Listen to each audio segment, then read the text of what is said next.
What is up everyone, Clayton here, and today we're back with some more Elder Scrolls 6 Wishlist. This is a video series I do every Thursday, where we talk about some of the stuff you would like to see in the next Elder Scrolls game that we just call Elder Scrolls 6.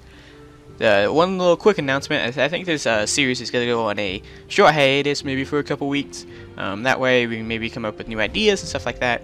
I think there's been 21 episodes like in a row, so just having a little break might be nice and refreshing for this video series. So that's what I think I'm going to do after this week.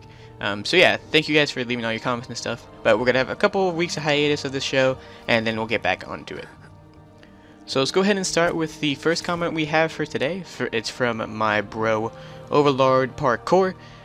He says, I like more impressive scenery in the next game. Skyrim had pretty drab scenery, but Blackreach, the Forgotten Vale, and the Cathedral, where you get to see the Snow Elf and Dawnguard, was really cool. And more places like that would make the game more eye-catching. And I agree with that. The game was kind of dull in certain places. There wasn't really anything amazing, something you don't see in a fantasy game. Like Skyrim is supposed to be a fantasy game, Elder Scrolls is a fantasy game. You'd think you'd see more eye-catching, amazing sceneries you wouldn't really see in real life. That would include Blackreach and the Forgotten Vale. Maybe they're just leaving those out, so when you get to those places, it's more amazing.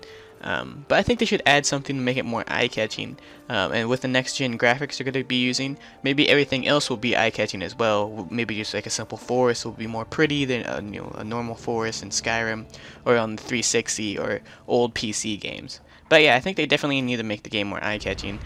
This is some improvements they need to make to the game overall in general. Skyrim was an amazing game, but they had a lot of faults. Sometimes the scenery didn't look as clean as it should be, and most people just use mods to make the game look better. And I don't think they should really rely on mods fixing all their problems. So I think they should add some of these better textures and features into the game. The next thing I want to talk about is armor dyes.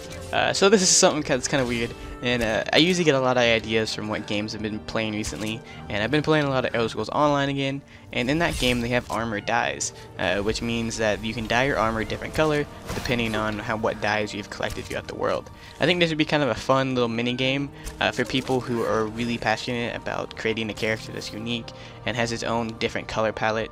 You know, if you wanted to, you can get like the Nightingale armor and make it pink or something, or dark blue instead of black. Something like that, something that could give you your own uniqueness. Other people won't be able to see it since Elder Scrolls games are mostly single player, but I think just having the options of dyeing your armor to different colors to match your personality and what you really want would be kind of cool. I know it probably wouldn't be good for like role-playing aspects, or like if you don't want to like add things in like gimmicky stuff, but I think it would just be really cool to be able to design something you really like, because there's a lot of armor sets that I use in the game that I like the aesthetic look of, but if like I could change like that hood's color to match the, you know, dwarven armor, that type of gold, that'd be sweet. Or, you know, match a hood to the color of, you know, steel armor to make it look like it is steel as well. That'd be kind of cool to do, and I think those armor dyes would be something that they could add into the game, which people would have fun collecting throughout the world and be able to make their armor feel unique. The next thing is crafting food. So in Skyrim you can craft food, but you don't really have any skills based upon it, and the food's not really that good. You can see like cheese wheels and stuff like that in game where you eat them and they give you like 4 health back or something like that.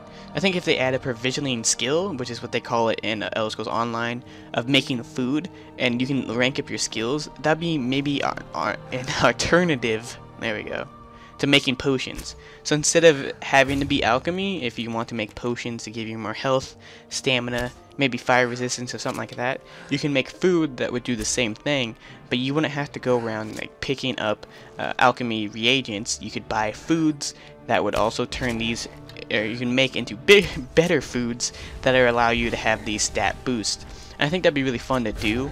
They would probably have to balance it out somehow, where they would add this skill to, I don't know, maybe the warrior side of the tree, and then they have to add 2 more skills to the mage and the sneaking skills or the thief skills.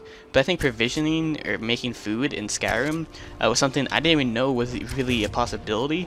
But you can make it, and some of the stat bonuses are good. I know there's one that regens stamina very quickly, and I think that would be a really good thing to do. And I think overall, like food boost would be like boosts that would last like so many hours, but be less potent than one potion that lasts, 60 seconds. And that's kind of my idea of it, and I think it'd be cool to have a different alternative to alchemy. If you don't particularly like, crafting ingredients together, you can make food. So if you guys enjoyed this video, and like I said at the beginning, this series is going to go on a small hiatus, but hopefully you guys did enjoy this one, and if you did, make sure to leave a like, and subscribe for more, but not more of this, per se, since it's gone on hiatus, but yeah, you know what I mean. Anyways, this is Clayton, signing out.